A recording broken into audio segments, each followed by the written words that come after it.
अस्सलाम वालेकुम जी, क्या हाल चाल है। पिछली वीडियो में हमने डिस्कस किया था कि फ़ैमिली विज़िट वीज़ा और फैमिली परमानेंट वीज़ा या इकामा, उसकी कॉस्ट हमने डिस्कस की थी कि पर पर्सन आपको एक साल में कितनी कॉस्ट पड़ेगी दोनों वीज़ाज़ के ऊपर, अगर आप अपनी फ़ैमिली को यहाँ स्टे कराना चाहते हैं। सो अगर हम बात करें इन वीज़ाज़ को अप्लाई करने का क्या तरीका है, क्योंकि मैंने पिछली वीडियो में आपसे कहा था कि मैं आपको दोनों वीज़ाज़ अप्लाई करने का तरीका बताऊंगा, which is currently applicable in 2022। सो हम आज इन वीज़ाज़ में से सबसे पहली जो हमारी वीज़ा टाइप है फैमिली विज़िट वीज़ा, हम उसको आज डिस्कस करेंगे और अप्लाई करने के तरीके को समझेंगे। इससे पहले कि मैं आपको फैमिली विज़िट वीज़ा जो स्पॉन्सर्ड हम फैमिली विज़िट वीज़ा भेजते हैं, मैं आपको थोड़ी सी खुशखबरी सुना देता हूँ। वो ये है कि अगर तो आप 49 उन एलिजिबल कंट्रीज़ में से किसी में से हैं जिनको सऊदीया ने ई वीज़ा के लिए एलिजिबल किया हुआ है, जिसमें यूरोपियन यूनियन, जापान, आपका Malaysia, Singapore, Brunei, south Korea, Australia, New Zealand, north America में यूएस, कनाडा, अगर आपके पास इनमें से किसी भी कंट्री का पासपोर्ट है तो आप एलिजिबल हैं ई वीज़ा के लिए या वीज़ा ऑन अराइवल के लिए। E visa almost cost you 535 riyals, और जो आपका ऑन अराइवल है वो आपको तकरीबन कॉस्ट करता है 480 रियाल्स। और दोनों में सेम वीज़ा टाइप्स हैं, single entry and multiple entry. Single entry is for 30 days, multiple entry is for 1 year, but duration of stay will be 90 days. और यही जो स्पॉन्सर्ड वीज़ा है उसमें भी सेम टाइप्स होती हैं विज़िट वीज़ा की, कि आप आइदर 30 डेज़ या फिर 90 डेज़। सो ये तरीक़ाकार है अगर आपने फैमिली जो ई वीज़ा अप्लाई करना है। ई वीज़ा अप्लाई करने के लिए आप visit.visitsaudi.com पे जाइए। ये ऑफिशियल वेबसाइट है सऊदी अरेबिया की। आपने एक अकाउंट क्रिएट करना है, एक छोटी सी एप्लीकेशन है, फिल करनी है, जिस पर आपने अपनी नॉर्मल डिटेल्स देनी है, अपने पासपोर्ट की डिटेल्स देनी है, और आपने फ़ी पे करनी है online, and you will get your visa. 5 minute से लेके 30 मिनट्स के अंदर अंदर आपको आपका वीज़ा जो है वो आपके ईमेल में रिसीव हो जाएगा। So that's very easy to gate.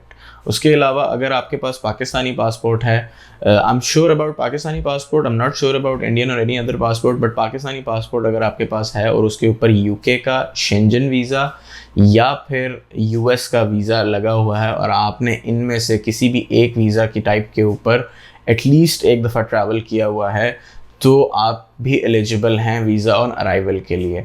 यानी कि if you have an American, British या फिर यूरोपियन यूनियन का जो शेंजन वीज़ा है, उनमें से कोई एक वीज़ा भी अगर आपके पास है और आपने इन कंट्रीज़ में एक दफ़ा एटलीस्ट ट्रैवल किया हुआ है उसी वीज़ा के ऊपर, so you will be eligible to get an on arrival visa in Saudi Arabia as well.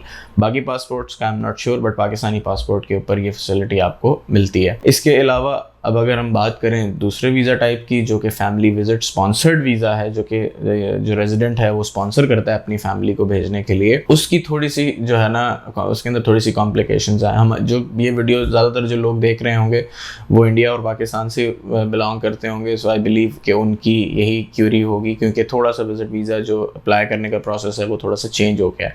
सो आज हम इसी के ऊपर थोड़ी सी बात करेंगे। विज़िट वीज़ा अप्लाई करने के लिए ऑब्वियसली आपको जो है पहले यहाँ से अप्लाई करना पड़ता है, फिर उसको आपको जो है ना अपने स्पॉन्सर से कह के उसको चैम्बर ऑफ कॉमर्स से अटेस्ट करवाना पड़ता है, और फिर उसके बाद आपकी जो वीज़ा एप्लीकेशन अप्रूव होती है वो आप फिर अपने होम कंट्री भेजते हैं, और वो आपके जो रिलेटिव हैं जिन्होंने आना है वो देन कांटेक्ट करते हैं एम्बेसी से, और एम्बेसी फिर जो है उनको वीज़ा लगा के देती है। इन पाकिस्तान केस आपको एम्बेसी से डायरेक्ट कॉन्टैक्ट की इजाज़त नहीं है, आप किसी एजेंट के थ्रू करते हैं। इन पाकिस्तान केस अगेन एतमाद सेंटर इज़ द एजेंट, तो जो एतमाद सेंटर है फिर वो अपनी फ़ीस भी चार्ज करते हैं। So it cost you a little bit more than what a normal e visa costs.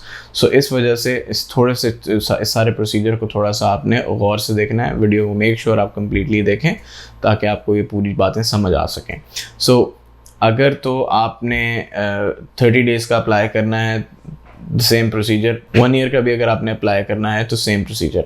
लेकिन 1 ईयर वाले वीज़ा में मैंने आपको पिछली वीडियो में भी बताया था कि आपको ड्यूरेशन ऑफ स्टे 90 डेज़ मिलेगा सिर्फ, यानी 3 महीने आप सिर्फ स्टे कर सकेंगे, और फिर 3 महीने के बाद आपको सऊदीया से एग्ज़िट करके फिर एंट्री करनी है। बी इट अगर आप लैंड से एग्ज़िट करते हैं या फिर अगर आप बाय एयर एग्जिट करते हैं या वापस अपने होम कंट्री चले जाते हैं। फैमिली विजिट वीज़ा आप स्पॉन्सर किस किस को कर सकते हैं? स्पॉन्सर आप अपने क्लोज रिलेटिव्स को कर सकते हैं, सिर्फ आप और किसी को स्पॉन्सर नहीं कर सकते। अपने किसी दोस्त को या किसी जो है ना दूर के रिश्तेदार को, अपनी क्लोज फैमिली को ही सिर्फ आप जो है ये वीज़ा स्पॉन्सर कर सकते हैं, जिसमें आपकी वाइफ, आपके बच्चे, आपके पेरेंट, आपके सिबलिंग्स, बहन भाई बहन भाइयों के आगे स्पाउसेस, यानी कि अगर भाई हैं तो उनकी वाइफ, और अगर बहन है तो उनके हस्बैंड और उनके बच्चे भी, और उसके अलावा आपके जो ग्रैंड पेरेंट्स हैं उनको, और इसके अलावा आप अपने वाइफ के पेरेंट्स को भी स्पॉन्सर कर सकते हैं, अपने वाइफ के सिबलिंग्स को भी स्पॉन्सर कर सकते हैं, और उनकी आगे फैमिलीज़ को भी स्पॉन्सर कर सकते हैं। यानी कि अगर आपकी वाइफ की सिस्टर हैं तो उनके हस्बैंड और उनके बच्चों को भी आप वीज़ा स्पॉन्सर कर सकते हैं। प्रोफेशन की कोई लिमिट नहीं है, तमाम प्रोफेशंस को अलाउड है अप्लाई करने के लिए, गिवन दैट के चेंबर ऑफ कॉमर्स जो है आपकी एप्लीकेशन को अप्रूव कर देता है, और आपका जो स्पॉन्सर है, आपका जो कंपनी है या जिस भी इस्टेब्लिशमेंट में आप काम कर रहे हैं, वो चैम्बर ऑफ कॉमर्स में रजिस्टर्ड हो, और चैम्बर ऑफ कॉमर्स से जो है आपकी एप्लीकेशन को अप्रूव कराने की मजाज हो, क्योंकि उसके अलावा आप कहीं से अप्रूव करा नहीं सकेंगे। बहुत सारे केसेस में आपको शायद यूट्यूब पे और भी बहुत सारी वीडियोस मिल जाएंगी जहाँ पर लोग आपको बता रहे होंगे कि आपको अप्रूव वीज़ा इतने दिनों में मिल जाएगा, आप ये कर लें, आप ये कर लें। मैं उन चीज़ों की बात नहीं करूँगा, मैं यहाँ पर सिर्फ और सिर्फ ऑफिशियल तरीके की बात करूँगा जो कि पब्लिकली अवेलेबल और लिस्टेड है। बाकी तरीक़ों में जो आपको बाकी चैनल्स के ऊपर मिलेंगे वो इंडिविजुअल केसेस होते हैं, किसी भी एक्सेप्शन के ऊपर बेस्ड होते हैं, क्योंकि बहुत सारे एक्सेप्शनल केसेस हो सकते हैं, किसी का कोई भी प्रॉब्लम हो सकती है। सो जवाज़ात उनको वो केस स्टडी करने के बाद, या मिनिस्ट्री ऑफ फॉरेन अफेयर्स या चैम्बर ऑफ कॉमर्स उनका केस स्टडी करने के बाद उनको एक्सेप्शनली अप्रूवल देती है। सो मैं उन चीज़ों को यहाँ डिस्कस नहीं करूँगा, because I cannot judge what exception can be appropriate and what cannot be. So मैं उस चीज़ को यहाँ डिस्कस नहीं करूँगा, मैं सिर्फ आपको सीधा सीधा तरीका बताऊँगा। अब वो आपके लिए एप्लीकेबल है या नहीं वो आपने खुद डिसाइड करना है और आपने खुद फाइंड आउट करना है। मैं आपको सिर्फ तरीका बता सकता हूँ। सो ये तो थी कि आप किस किस को स्पॉन्सर कर सकते हैं। फिर इसके बाद आपकी जो वीज़ा कॉस्ट है, सऊदी अरेबिया से अगर आप ये वीज़ा अप्लाई करेंगे तो आपको सिर्फ जो एप्लीकेशन कॉस्ट है वो आपको सिर्फ चेंबर ऑफ कॉमर्स से वो एप्लीकेशन अटेस्ट कराने की कॉस्ट पड़ेगी, विच इज़ अराउंड 35 रियाल्स। बाकी जितनी कॉस्ट है वो आपने अपने होम कंट्री में अपने एजेंट के थ्रू करवानी होगी। In case of India and Pakistan, I am not sure about Bangladesh. आप बांग्लादेश में एम्बेसी से कांटेक्ट करके एम्बेसी की वेबसाइट पे जाके उसके ऊपर इसके बारे में आप जान सकते हैं। बट हाउएवर इंडिया और पाकिस्तान में सेम प्रोसीजर है, सेम एजेंट्स वाला चक्कर है। सो आपने इस चीज़ को आगे अब देखना है, क्योंकि मैं अब आपको प्रोसीजर बताने लगा हूँ। आपने इस वेबसाइट पे जाना है visa.mofa.gov.sa। आपने इस वेबसाइट पे जाना है। आप जैसे ही इस वेबसाइट पे जाएंगे आपको इस तरह का एक पेज शुरू में आपको अरबी में ही नज़र आएगा। मैंने आपको क्लिक करके दिखा दिया। यहाँ से ई पे क्लिक करने से आप उसको इंग्लिश में कर सकेंगे। ये आपको एक जो चेक बॉक्स नज़र आ रहा है, यहाँ पर बेसिकली आप अपनी इनविटेशन रिक्वेस्ट या वीज़ा एप्लीकेशन या इश्यूड इनविटेशन रिक्वेस्ट के बारे में जो है ना इंक्वायर कर सकते हैं कि आपकी आया एप्लीकेशन अप्रूव हो गई है या नहीं हुई है। इसके बाद यहाँ पर अगर आप देखें services for citizen and residents में आपने जाना है। ये प्रोसीजर नया है बिकॉज़ पहले प्रोसीजर कुछ और था, थोड़ा सा डिफरेंट था। ये portal ministry of foreign affairs ने रिसेंटली लॉन्च किया है, लास्ट वीक ही। सो आप मेक श्योर कि इसको थोड़ा सा ईजीली समझ लें। जितना मैं मेरे से जितनी कोशिश होगी मैं उसको आसान अल्फाज में समझा सकूं, तो मैं कोशिश करूंगा कि आपको समझ आ जाए। Then there is the first option is for services for visitors. आप विजिटर नहीं हैं जो कि स्पॉन्सर कर रहे हैं, so you will be going to services for citizen and residents. This the third option is for the companies. अगर कोई कंपनी से देख रहा है तो उनके लिए ये ऑप्शन है। सिटीजन एंड रेजिडेंट में आप जब आप क्लिक करेंगे तो उसके बाद आप जो है यहाँ पर सिटीज़न है, यानी कि जो सऊदीज़ हैं, जीसीसी सिटीजन्स जो कि गल्फ़ कंट्रीज़ के सिटीजन हैं उनके लिए अलग पोर्टल है, और जो रेजिडेंट्स हैं उनके लिए अलग पोर्टल है। यहाँ पर आपके लिए बहुत सारी सर्विसेज हैं जिनमें री एंट्री जो वीज़ा की एक्सटेंशन की एप्लीकेशन है आप वो कर सकते हैं। वर्क वीज़ा डेलीगेशन जो है मुसानद, उसके ऊपर आप यहाँ से अप्लाई कर सकते हैं। और उसके अलावा इंक्वायरीज एंड सजेशंस वगैरह भी आप यहाँ से एम्बेसीज़ को या मिनिस्ट्री ऑफ फॉरेन अफेयर्स को भेज सकते हैं। यहाँ से आप जाएंगे family visit visa application for residents. यहाँ से आप यहाँ पर सामने लिखा हुआ है enables residents to apply for family visit visa for first degree relatives, यानी कि पेरेंट्स, वाइफ, चिल्ड्रन। बट आगे चल के मैं आपको बताता हूँ कि जो मैंने आपको चीज़ें बताई हैं वो आप कैसे अप्लाई करेंगे, बिकॉज इसके अंदर ही वो मेंशन्ड है। अप्लाई में आप जाएंगे, यहाँ पर login of individual visitors to Saudi Arabia का लॉगिन है। आपने यहाँ पे अपने लिए कोई लॉगिन क्रिएट नहीं करना। आप यहाँ पर निफाज जो कि रिसेंटली लॉन्च्ड अबशिर से कनेक्टेड एक सिंगल प्लेटफॉर्म है जितने भी अबशर यूज़र्स हैं उनके लिए कि किसी भी गवर्नमेंट सर्विस को जो वो है एक्सेस करना चाहते हैं वो नफाज प्लेटफॉर्म के ज़रिए वो उसको एक्सेस कर सकते हैं। सो आपने यहाँ पर लॉगिन पे क्लिक करना है, यहाँ पर आपके पास नफाज का लॉगिन खुल जाएगा। अब मैं इंग्लिश में कर देता हूँ ताकि आपके लिए समझना आसान हो। यहाँ पे आप नफाज ऐप में भी लॉगिन कर सकते हैं अगर आपने अकाउंट बना लिया है, लेकिन मैं ये सजेस्ट करूँगा कि आप अपने अबशर के अकाउंट से लॉगिन करें यूज़र नेम एंड पासवर्ड के ज़रिए। आप यहाँ पर यूज़र नेम एंड पासवर्ड पे क्लिक करें, यहाँ पर आप अपना अबशर का ID which is your iqama number and your password, यहाँ पर आप वो डालेंगे और आप लॉगिन करेंगे। जैसे ही आप लॉगिन करेंगे आपको 1 टाइम पासवर्ड आपके मोबाइल पर आ जाएगा, और जैसे ही वो 1 टाइम पासवर्ड आएगा आप अपने मोबाइल में वो डाल दें। अब मेरे केस में मुझे पासवर्ड आ गया है और मैंने ये डाल दिया है। अब मैंने जैसे ये डाला है मेरे लिए ये पोर्टल खुल गया है और मैं कौन कौन सी जो है वो सर्विसेज अवेल कर सकता हूँ मेरे सामने आ गई हैं। So first one is family visit visa application for residents. ठीक है जी, यहाँ पर मैं अप्लाई करूँगा। अप्लाई करने के बाद एक ऑप्शन आता है जो कि मेरे लिए पहले आया था, इसलिए मैंने ऑलरेडी फिल कर दिया है। आपको मैं पहले बता देता हूँ कि यहाँ पर आप क्या क्या लिखेंगे। आप जब जैसे ही इस ऑप्शन को क्लिक करेंगे आपका नाम, आपका ID नंबर, आपके ID नंबर की एक्सपायरी डेट, आपकी बर्थ डेट जो आपके इकामे के ऊपर है, आपका जो प्रोफेशन है आपका, ये सारी इन्फॉर्मेशन ऑलरेडी इसमें मौजूद होगी। इसके अलावा आपकी कंपनी की ID और कंपनी का नाम जिधर आप काम करते हैं उनका जो आपका स्पॉन्सर है उनकी डिटेल्स भी यहाँ आ रही होंगी।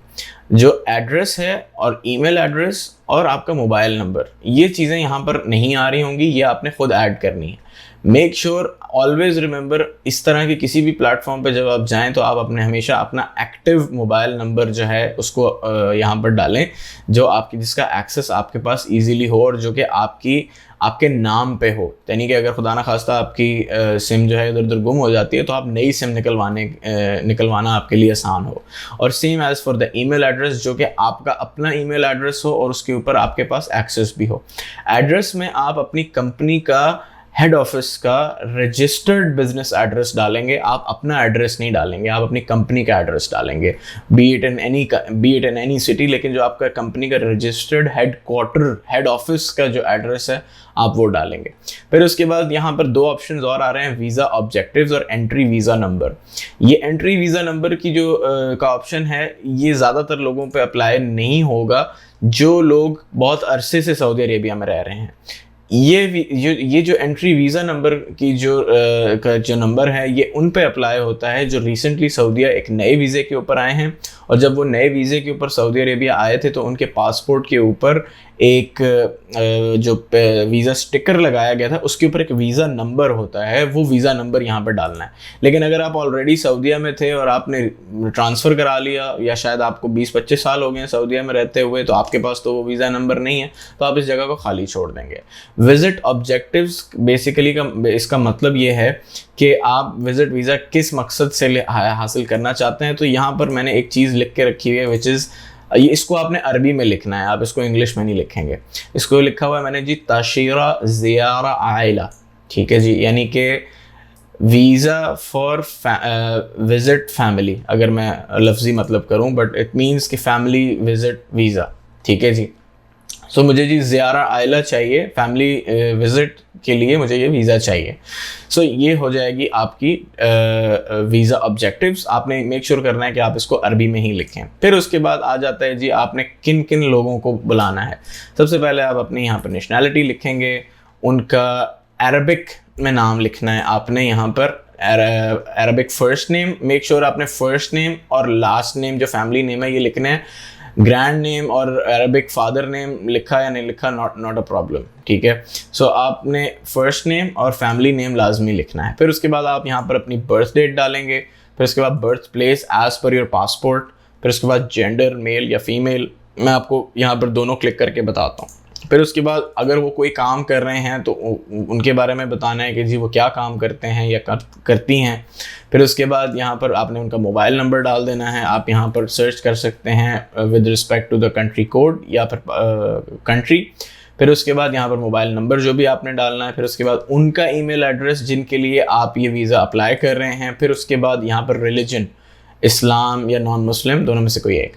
Now here comes the interesting part. यहाँ पर आपने मेक श्योर करना है कि आप अपना जो रिलेशन है उनके साथ उसको प्रिसाइसली मेंशन करें। जो अगर तो फीमेल केस है तो फीमेल केस में बेसिकली आपको wife, daughter, mother, wife's mother, इसके अलावा अदर में अगर आप जाएंगे तो यहाँ अदर रिलेशन में आप जाके मेंशन कर सकते हैं वाइफ्स ब्रदर और वाइफ्स सिस्टर और वाइफ्स सिस्टर्स हस्बैंड और वाइफ्स ब्रदर्स वाइफ, ठीक है। तो ये आप मेंशन कर सकते हैं बेस्ड ऑन वट एवर जो आपका रिलेशन है उनके साथ कि वो आपके क्या लगते हैं। लेकिन वही जो मैंने आपको कुछ देर पहले जो टाइप्स बताई हैं सिर्फ आप वही अप्लाई कर सकते हैं, उन्हीं लोगों के लिए अप्लाई कर सकते हैं। मेल में अगर जाएंगे तो ये रिलेशन थोड़ा चेंज हो जाएगा, हस्बैंड, सन, फादर, वाइफ्स फादर या अदर, यानी कि आप अपने शौहर के लिए, बेटे के लिए, या अपने फादर के लिए, अपने वालिद साहब के लिए, या अपने जो है अपने हस्बैंड के फादर के लिए आप जो है ये अप्लाई कर रही हैं। So that will be the case. फिर उसके बाद यहाँ पे आ जाएगा पासपोर्ट नंबर, जो भी आपका पासपोर्ट नंबर होगा, पासपोर्ट आपके टाइप कौन सी है, नॉर्मली केसेस में नॉर्मली होती है। फिर उसके बाद पासपोर्ट की issue date as per your passport, passport की expiry date as per your passport, और फिर उसके बाद प्लेस ऑफ इशू। अब प्लेस ऑफ इशू में लोग कई दफ़ा गलती ये करते हैं कि वो सिटी नेम डाल देते हैं, नहीं, प्लेस ऑफ इशू में आप सिर्फ कंट्री डालेंगे which is Pakistan, because Pakistan is the authority जिसने आपको ये पासपोर्ट इशू किया है। फिर उसके बाद कमिंग प्लेस, ये आपने बहुत ही गौर से देखभाल के इसको सेलेक्ट करना है, बिकॉज बहुत सारे लोग इसमें गलती कर देते हैं और फिर उनकी एप्लीकेशन ज़ाया हो जाती है। सो आपने यहाँ पर मेक श्योर करना है कि अगर आप पाकिस्तान से आ रहे हैं तो आप अपना इस्लामाबाद मेंशन करेंगे, क्योंकि जहाँ पर एम्बेसी या काउंसलेट है आप सिर्फ उसी सिटी को मेंशन कर सकते हैं, या तो आप इस्लामाबाद मेंशन करें या कराची मेंशन करें। दूसरी सिटीज़ में आप जाएंगे तो आपको ये यहाँ पे सर्च में नो रिज़ल्ट फाउंड बताएगा। जिन सिटीज़ में सऊदी अरेबिया की एम्बेसी या कॉन्सुलेट है सिर्फ उन्हीं सिटीज़ में आप जो है उनको उनके लिए आप उनकी डिटेल्स उनको सेलेक्ट कर सकते हैं। सो पाकिस्तान के केसेस में either it will be Islamabad और इट विल बी कराची। फिर उसके बाद आपके पास आ जाएगा number of entries. Number of entries मैंने जैसा पहले बताया आपको, सिंगल है तो 30 डेज़, मल्टीपल में 365 डेज़। यहाँ पर वैलिडिटी ड्यूरेशन उस हिसाब से आप सेलेक्ट करेंगे, क्योंकि मैंने अभी यहाँ पर बाकी डिटेल्स नहीं ऐड की हुई हैं तो इस वजह से वो यहाँ पर मुझे नो रिज़ल्ट फाउंड बता रहा है। हाउएवर ये तरीका है आपने अपनी एप्लीकेशन फिल करने का। एप्लीकेशन फिल करने के बाद जिसके लिए भी आप कर रहे हैं, आप नंबर ऑफ़ पीपल आप ऐड कर सकते हैं, जितने चाहें ऐड कर सकते हैं एक ही एप्लीकेशन के अंदर, that will not cost anything. फिर उसके बाद यहाँ से आप उसको ऐड पे क्लिक करेंगे तो यहाँ पर ये ऐड हो जाएगा। मैं क्योंकि बेसिकली ऐड इसलिए नहीं कर रहा because I don't want to add any additional और एनी एक्स्ट्रा इन्फॉर्मेशन, सो मैं इसको अभी यहाँ पे ऐड नहीं कर रहा, मैंने सिर्फ आपको समझाने के लिए यहाँ पे मैंने इसको खोला था। फिर उसके बाद यहाँ से आप जब ऐड कर लेंगे, जितने मर्ज़ी आप जो है अपने visitor number of visitors add करना चाहें आप यहाँ से कर सकते हैं, बार बार ऐड पे क्लिक करके। देन आप यहाँ पर क्लिक करेंगे एग्रीमेंट अप्रूवल, और फिर उसके बाद आप इसको सेव कर देंगे। जैसे ही आप इसको सेव करेंगे वैसे ही आपका एक एप्लीकेशन नंबर जनरेट हो जाएगा और एक वीज़ा डॉक्यूमेंट जनरेट हो जाएगा PDF के अंदर। आपने उस वीज़ा डॉक्यूमेंट को डाउनलोड करना है और आपने अपने स्पॉन्सर को वो वीज़ा डॉक्यूमेंट दे देना है, क्योंकि उसके ऊपर जो एप्लीकेशन नंबर होगा उस एप्लीकेशन नंबर के ज़रिए ही आपका जो स्पॉन्सर है या जो आपकी कंपनी है वो उस एप्लीकेशन को अप्रूव करवाएगी सऊदी जो भी जिस भी सिटी में आपकी जो कंपनी बेस्ड है उस चेंबर ऑफ कॉमर्स से। जैसे ही चेंबर ऑफ कॉमर्स से आपकी एप्लीकेशन अप्रूव होगी, ये एप्लीकेशन नंबर जो है ये वीज़ा डॉक्यूमेंट में कन्वर्ट हो जाएगा और वीज़ा नंबर में कन्वर्ट हो जाएगा, जिसको आपने जो पहला पेज हमने देखा था आपने वहाँ से आप इसको जो है वो चेक कर सकेंगे। अभी इस वक्त मेरे पास कोई डिटेल्स हैं नहीं, वरना मैं आपको ज़रूर दिखाता कि आप इसको कैसे जो है वो चेक कर सकते हैं। So this is the procedure to apply for family sponsored family visit visa. और अगर आपको ये वीडियो अच्छी लगी है तो आप इसको लाइक ज़रूर करें और अपने दोस्तों के साथ ज़रूर शेयर करें जो कि ऐसी इन्फॉर्मेशन को ढूंढ रहे हैं। और इसके अलावा अगर आपको कोई और दूसरे सवाल हैं तो आप कमेंट्स में मुझसे पूछ सकते हैं। बेस्ट ऑफ माय नॉलेज इंशाल्लाह मैं उनको जवाब देने की कोशिश ज़रूर करूँगा। अगली वीडियो में इंशाल्लाह हम डिस्कस करेंगे कि आप इकामा जो है फैमिली रेजिडेंट वीज़ा आप वो कैसे अप्लाई कर सकते हैं। सो अगली वीडियो तक के लिए बिलाल को इजाज़त दें। अस्सलाम वालेकुम।